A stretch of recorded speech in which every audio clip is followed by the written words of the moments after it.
Hay una prueba que hacen los gastroenterólogos en su examen que se llama gastroscopía. Le meten un tubo con una camarita. Y resulta curioso que siempre el resultado lo pueden imprimir, porque es el mismo para todo el mundo. Helicobacter pylori, hernia diatal, gastritis y esofagitis. Exactamente lo mismo que se dice de los problemas de República Dominicana y los políticos. Nadie te plantea la solución, sino, primero, problema migratorio y trabajo. Migraciones y el trabajo. 2, inseguridad ciudadana. 3, corrupción. Y 4, endeudamiento. Esas 4 elementos nadie puede negarlo que no son. Ahora, ¿cuáles son los discursos que uno espera del que se ofrece para resolverlo y que me convenza a mí de que yo voy a votar? Porque, por ejemplo, Iván y yo lo que queremos es que nos resuelvan el problema, ¿verdad, Iván? Pero que me digan cómo y ese problema cómo se resuelve. El problema como es que lo hizo López Obrador hoy, decirlo en un discurso y por decreto eliminar esas 4 cosas. Lo que sucede es que esos asuntos, en la política, las teorías de los idealizantes y otras las manipulaciones de la realidad. ¿Cómo es? Las teorías de los idealizantes y las manipulaciones de la realidad. Hay un elemento que casi nunca se toma en consideración a nivel global, porque casi no me gusta hablar de temas locales. Los gobiernos nunca le entran al tema tributario, muy pocas veces. Ahí Trump habla de una gran reforma, pero está beneficiando a los ricos. Es decir, la corrupción es un problema serio, pero hay un tema de evasión, que es uno de los que más afecta las arcas del Estado. Cuando Trump llegó, él puso en práctica una teoría de los ricos americanos, que es, mientras menos impuestos se paga, más riqueza llega al pueblo. Eso es una teoría que existe en Estados Unidos hace mucho. Pero entonces los demócratas no lo hacen y los republicanos les gusta. Pero que eso es falso. La mano invisible del mercado termina sacándole la cartera a los pobres. Eso ha sido así. Entonces, y ese es el problema que ha tenido la democracia, por eso le decimos pornocracia ahora. Es una pornocracia por esos elementos. No, porque usted sabe que es el grupo que determina. Pero en el caso de López Obrador, evidentemente, llega por el efecto Trump. Cristino planteaba lo de López Obrador y le voy a decir algo muy interesante. No hay algo más peligroso en política que cuando usted utiliza la fuerza para humillar y avasallar. Donald Trump hizo una visita a México, a Peña Nieto. Y cuando humilló a Peña Nieto, no estaba humillando a Peña Nieto, estaba humillando a los mexicanos. Y parte de esa élite mexicana se puso de acuerdo para que el movimiento de regeneración nacional, que detrás está un dominicano que se llama Héctor Díaz Polanco, que es el dominicano que más conoce sobre temas indígenas del mundo, incluso asesora en las Naciones Unidas, y llegar con un discurso que México hace tiempo que estaba esperando. Por ejemplo, él dijo, yo tengo que sentarme a hablar con los narcotraficantes, porque quiero resaltar asuntos que no se vieron ayer, pero que son importantes. Porque México vive en una guerra civil. De hecho, la definición que hace Roberto Saviano, el escritor de Gomorra, sobre el Chapo, le dice, no, ese hombre es el Steve Jobs del narcotráfico. Ese tipo es brillante. Usted sabe la incidencia que tiene la cocaína a nivel mundial. Y este hombre supo manejarse, insertarse. Entonces, López Obrador, había medidas que él tenía que tomar, como esas, para que le den la legitimidad que han ido perdiendo las democracias en el mundo, que es de venderle esperanzas a la gente, de ver que llegó alguien distinto. Si él no hace eso de entrada, después no avanza en nada. Si él no lo hace llegando, olvídese que después no lo puede continuar. Ahora, lo que hay que esperar a ver es si va a poder completarlo. Porque en la política lo que se mueve es los intereses económicos. Y en los intereses económicos se mueven las pasiones más profundas y nefastas de los seres humanos. José. Pero no me saque como panelista si usted me metió, ¿verdad? Yo quiero decir algo con respecto al tema que usted planteaba del endeudamiento externo, que yo creo que es un aspecto interesante. Aquí se aprobó una estrategia nacional de desarrollo que contemplaba 3 pactos. Uno era el pacto por la educación, el otro el pacto eléctrico y un tercero fiscal. Era el pacto fiscal. Se aprobó el pacto por la educación, ese era el más sencillo, el menos problemático. Se comenzó a discutir el pacto eléctrico, que todavía no se ha podido firmar. El gobierno se abrió un gran frente. Los empresarios y los partidos políticos aunaron esfuerzos para boicotear Punta Catalina. Había un choque de visión con respecto a cómo superar los problemas del sector eléctrico en República Dominicana, y eso trajo una confrontación que se prolongó durante mucho tiempo y dificultó el abordaje del tema del pacto fiscal, que se supone debía resolver un problema que arrastrábamos desde hace muchísimo tiempo. ¿Cuál? Que aquí ha habido que financiar una parte del presupuesto con recursos del exterior, con recursos prestados, tanto internos como externos. ¿Por qué? Porque la presión tributaria en la República Dominicana es el 14.5%. Eso no es un invento mío, eso es lo que dicen los numeritos. ¿Qué es lo que recauda el gobierno?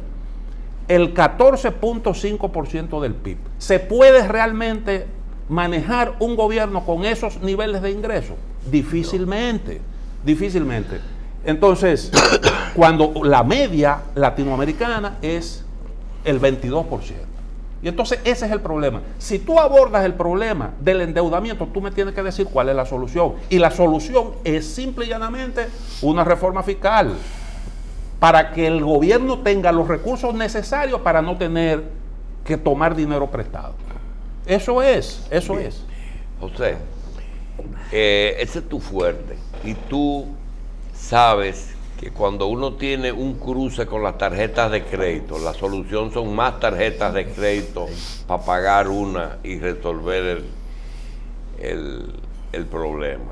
En eso es que estamos con la deuda externa, cogiendo para pagar y agrandando la deuda. Mira, yo quiero apuntar algo, Jorito, porque qué bueno que el doctor Cristino trajo a colación la Ley de Estrategia Nacional de Desarrollo, que establecía que al 1 de enero del año 2015 tenía que existir el pacto fiscal. ¿Por qué no se da el pacto fiscal? Porque en el año 2012 el déficit de 156.000 millones de pesos que llevó al presidente Danilo Medina a ganar las elecciones de mayo obligó a convocar al Consejo Económico y Social y a comenzar a discutir la necesidad de la racionalización del gasto para no tener un déficit igual para el año 2013, y que por lo tanto se planteaba ahí un presupuesto a nivel del 2011, no con el gasto ilegal del año 2012 que permitió que él llegara al poder. Y el gobierno prefirió ir al Congreso, donde tenía mayoría, y salió de la discusión del pacto porque había el proyecto reeleccionista. Aquí hay que hablar las cosas. ¿Por qué no se da el pacto fiscal? Primero hay que atacar la evasión fiscal. Punto número 1 del pacto fiscal es la disminución de la evasión fiscal, y eso implica atacar el enriquecimiento ilícito de mucha gente y muchos funcionarios, y eso atentaba al proyecto reeleccionista. Hay que disminuir el gasto irracional que de acuerdo al BIS representa el 3.8% de despilfarro. Para el próximo año eso significa 164.000 millones de pesos. Tiene que hacerse una revisión profunda a todas las exenciones fiscales y exoneraciones, y una reforma tributaria de todo del Código Tributario para simplificar y mejorar el cobro y indudablemente evitar la elusión. Y por último, tener una ley de responsabilidad fiscal y de transparencia que sancione y limite la discrecionalidad del uso de los recursos públicos. Pero como eso atentaba el proyecto reeleccionista, se prefirió dar de lado. No era por un problema, es por voluntad política que no se da el pacto fiscal. Ahora, ¿qué es lo que se ha creado aquí? En el 2007, Cristino, aquí hubo un superávit de 4.000 millones de pesos. ¿Cuándo comienza el modelo deficitario? Con la reelección de Leonel en el año 2008. Porque en el 2007 tuvimos superávit, pero a partir del 2008 tuvimos un déficit. Y el déficit es producto de que usted gasta más de lo que usted le ingresa. Y ese déficit no ha podido nivelarse al nivel del 2000 siquiera, del 2008. Entonces, si tú tienes déficit, eso significa endeudamiento. Porque para tú cubrir tus gastos excesivos, tú tienes que buscar prestado. Ahora, ¿qué ha pasado?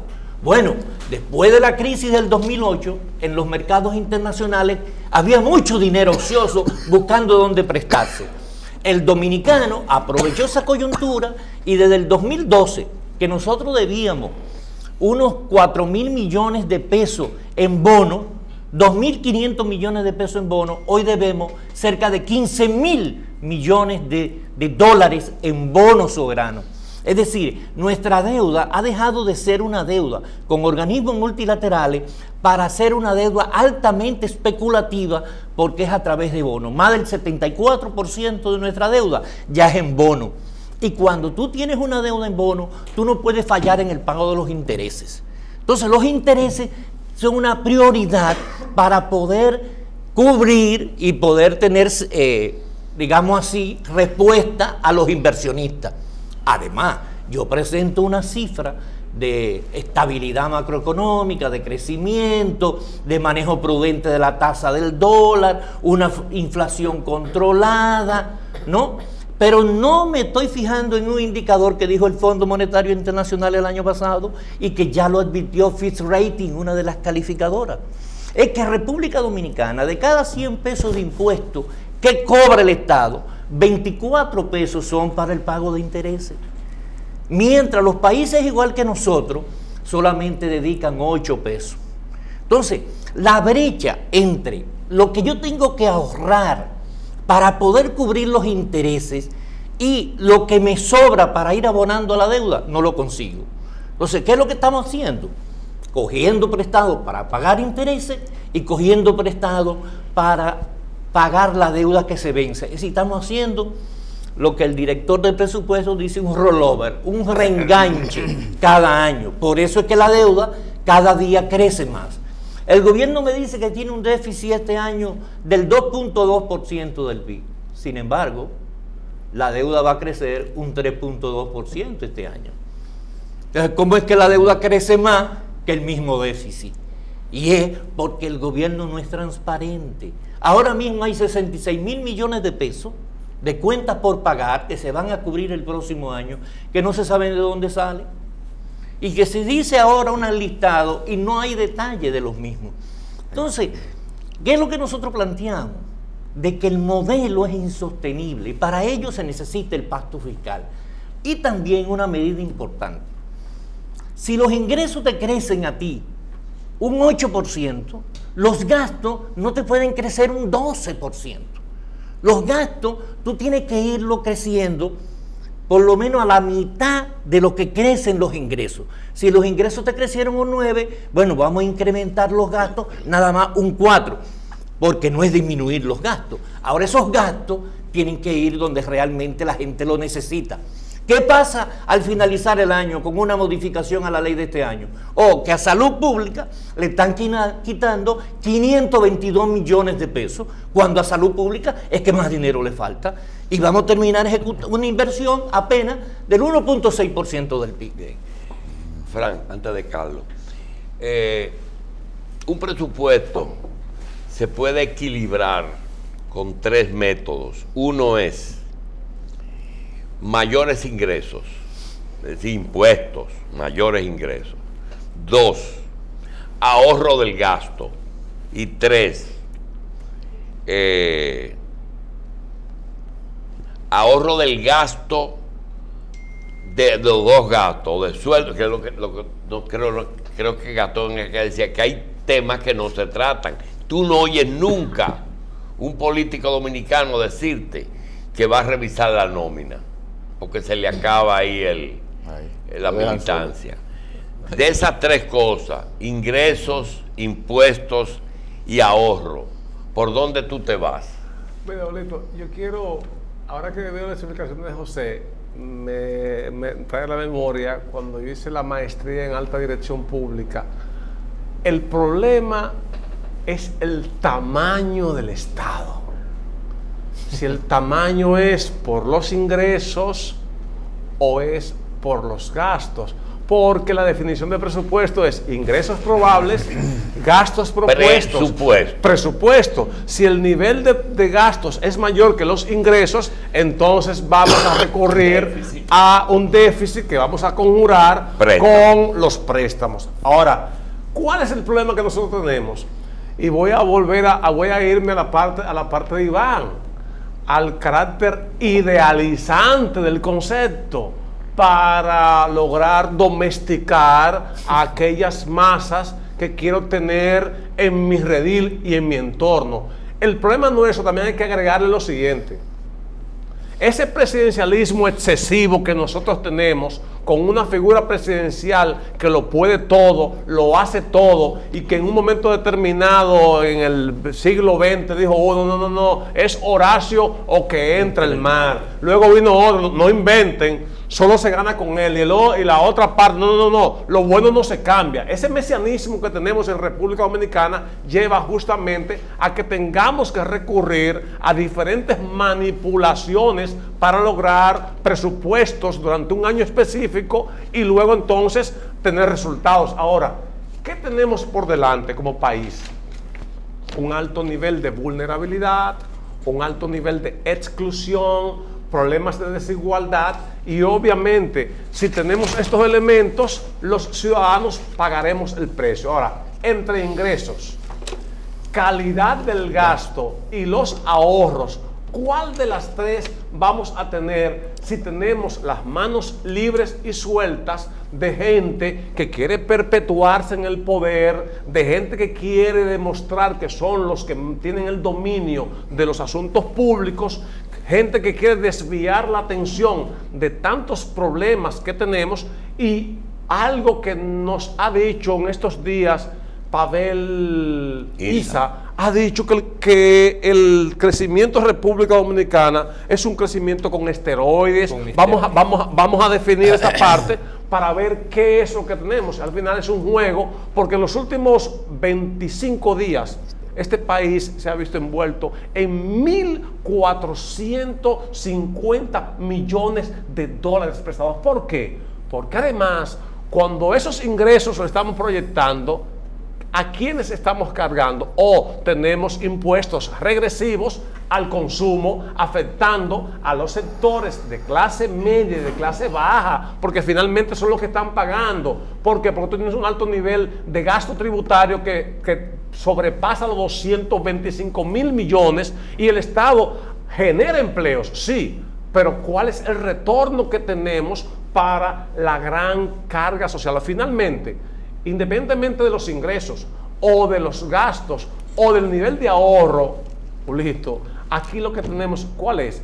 Es un asunto de un problema presupuestario mayor, un problema estructural, porque no es posible sin tener un pacto. Ahora, el pacto fiscal, ¿quién lo va a pagar? Lo va a pagar el pueblo, va a pagar otra vez los platos rotos de un inmediatismo excesivo del gobierno para ganar las elecciones y volver al pasado. Gane mi gallo, aunque sea pelón, independientemente luego que paguen los demás. Entonces es injusto, y lo primero es ver hacia dónde va la República Dominicana, independientemente de la ley 1-12, que es la ley de la Estrategia Nacional de Desarrollo.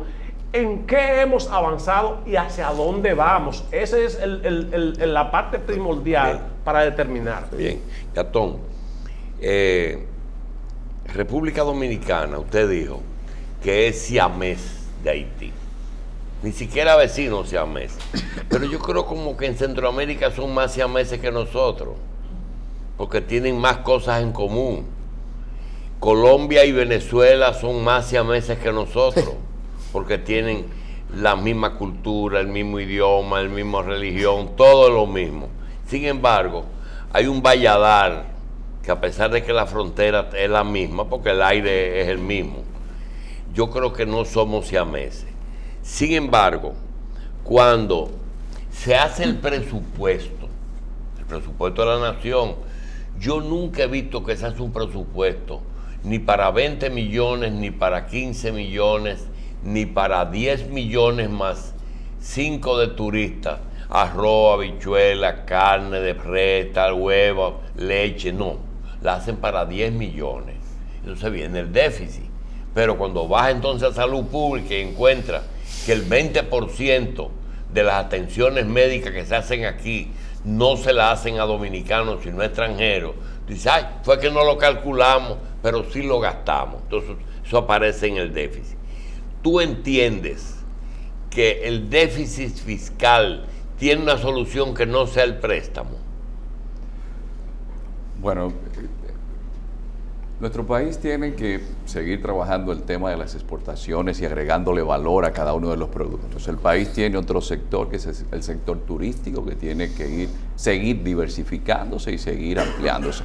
Ahora, hay que estar claro, ¿cuál es el país más endeudado del planeta? Es Estados Unidos. No todas las deudas son malas. Trump decía en esta semana que él no creía que los chinos iban a llegar muy lejos porque tenían muchas deudas internas. Porque los chinos también se han puesto a crear ciudades, muchas de ellas fantasmas, y han tenido que, para mover su economía, también tomar sus préstamos, darle préstamos a distintos sectores. Es decir, las deudas hay que tener cuidado. A veces no es que sea tan malo tomar prestado. Y si nos llevamos de eso, la economía argentina está hecho un desastre, que el Fondo Monetario Internacional le tuvo que prestar más de $50.000. La economía de Turquía, Erdogan le dijo a las mujeres, saquen debajo de la cama las joyitas que tengan, porque la lira turca se está yendo por el desaguadero. Es decir, si nos llevamos de eso, el mundo entero está en una crisis de deuda. Ahora, yo insisto, nosotros como país, la propia ubicación geográfica nos bendice, la cantidad de terreno fértil y la cantidad de agua también. Hay muchas cosas que en un proyecto con visión común de destino, pero esto no lo puede hacer solamente la clase política. Esto es un proyecto que tiene que estar todos los sectores del país.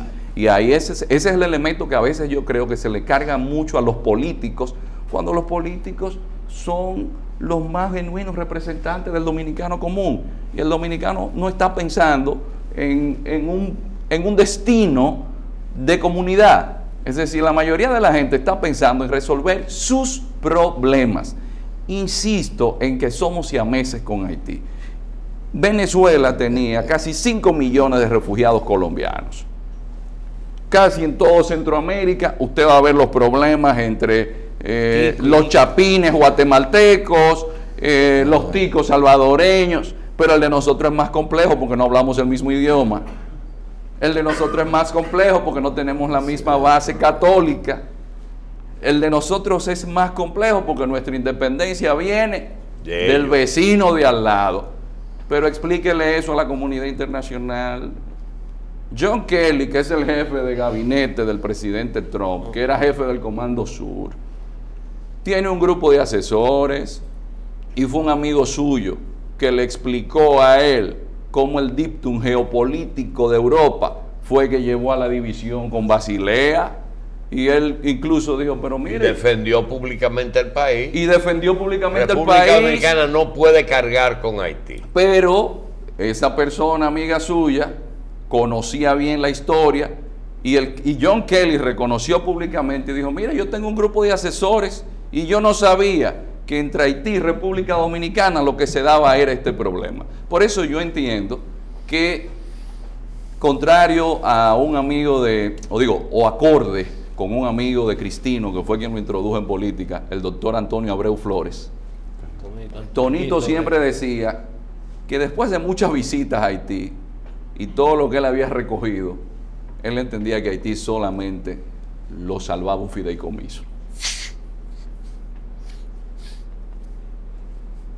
Cuando usted ve la situación de Haití, en mi caso, que he estado en varias ocasiones haciendo trabajo de campo, es un plan Marshall. Y la desgracia de Haití es el cáncer que está haciendo metástasis en esta parte de la isla, con un agravante que todavía la mayoría de la gente desconoce. La isla de Santo Domingo, de aquí a 15 años, a 20 años, va a tener una densidad poblacional equivalente a la de Bangladesh, que es una de las más altas del planeta, con el problema de la falta de agua. Entonces, nosotros estamos como un poco, yo creo, sin haber hecho la debida conciencia de que a quien más le conviene que Haití le vaya bien es a nosotros. Y que nosotros tenemos un hermano siamés que si queremos movernos hacia la izquierda, tenemos que movernos con él. La realidad con Haití es tal que hasta epidemiológicamente, cuando en Haití hay una epidemia, eso va a venir para acá. Así que yo entiendo que quizás el problema más grave de República Dominicana en el largo plazo es la desgracia del pueblo haitiano, que va a ser la desgracia nuestra y la de la región. Yo oí una historia una vez de unos hermanos siameses que una vez uno se despertó dando gritos porque el otro había muerto. Y lloraba por la falta que él iba a hacer, pero también lloraba porque el próximo en morir se iba a ser el que quedó vivo, porque su destino estaba indefectiblemente unido. Gatón, estabas hablando de China hace un momento y quizás uno de los puntos que el gobierno apuesta a exhibir como un logro para las próximas elecciones es las relaciones con China. Pero ¿habrá tiempo de obtener algo positivo y presentable de la relación con China? ¿O por el contrario, no lo habrá y podría ser utilizado por la oposición? Miren, los chinos, y aquí lo importante, y de nuevo la democracia, la gente piensa que los chinos andan improvisando. En China hay un partido comunista que tiene un ejército, y aparte de tener un ejército, tiene un grupo de empresarios que les dice, usted aquí puede invertir. Es más, ustedes entran a la página web y ustedes se van a dar cuenta que lo que se hace en China es porque el Partido Comunista Chino dijo, miren, esto que está aquí es lo que ustedes van a hacer. Si decidieron venir a República Dominicana y Wang Yi, el canciller chino, decide venir a inaugurar la embajada y el presidente Xi Jinping recibe oficialmente al presidente dominicano, ustedes pueden estar seguros que los chinos ya tienen un guión de lo que van a ir haciendo. Y no es que los chinos estén improvisando. Los chinos son el único atractivo en este momento para inversión y para el comercio del planeta. Y así lo admitió Donald Trump hoy, que dijo, ya yo no le voy a incrementar los aranceles. Me senté con Xi Jinping en Buenos Aires, hicimos unos arreglos, lo vamos a dejar hasta el 10%. Es como una parte bondadosa del G20, la parte bondadosa, ¿verdad?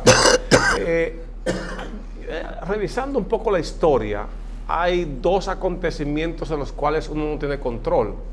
Y es el terremoto de 1842 empujó la salida y la estampida de haitianos, incluyendo la de Boyer.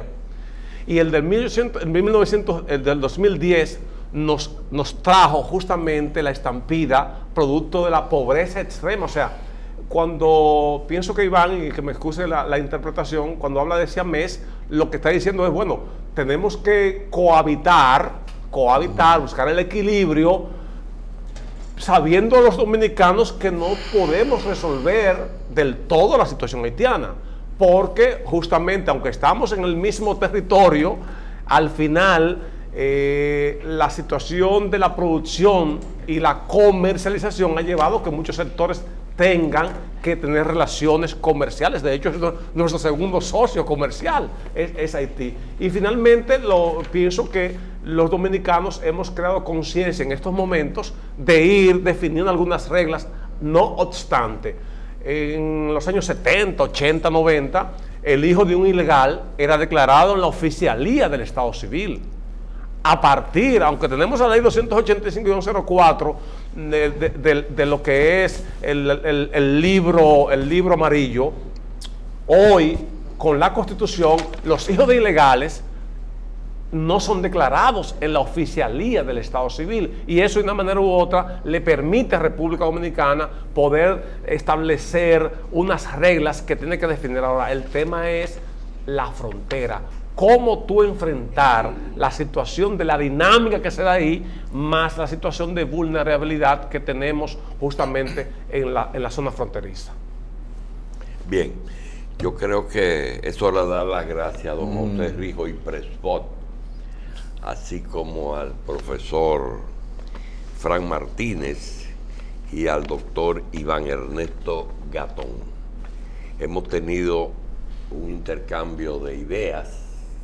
Desgraciadamente no tenemos decisiones políticas para poder resolver todas esas cosas, pero yo creo que hemos estado más claros. A veces decimos que el hecho de que usted no vea el horizonte porque haya algún nublado o algo, no quiere decir que no existe. Existe y está ahí. Nosotros lo que tenemos que saber es dónde están los problemas. Vamos a darle las gracias y ojalá se pueda hacer algunos programas más específicos, porque este es lo que ha servido es de agenda, ¿verdad, doctor? Así es, así es. Una agenda. Que es bueno decir que no hubo un acuerdo para hacer un debate ni nada por el estilo, pero tampoco lo hubo, de porque ideas. realmente lo que hay es una diferencia de forma, porque en el fondo estamos todos de acuerdo. Doctor Ernesto Gatón, Frank Martínez, José Rijo, Cristino del Castillo y Carlos, gracias.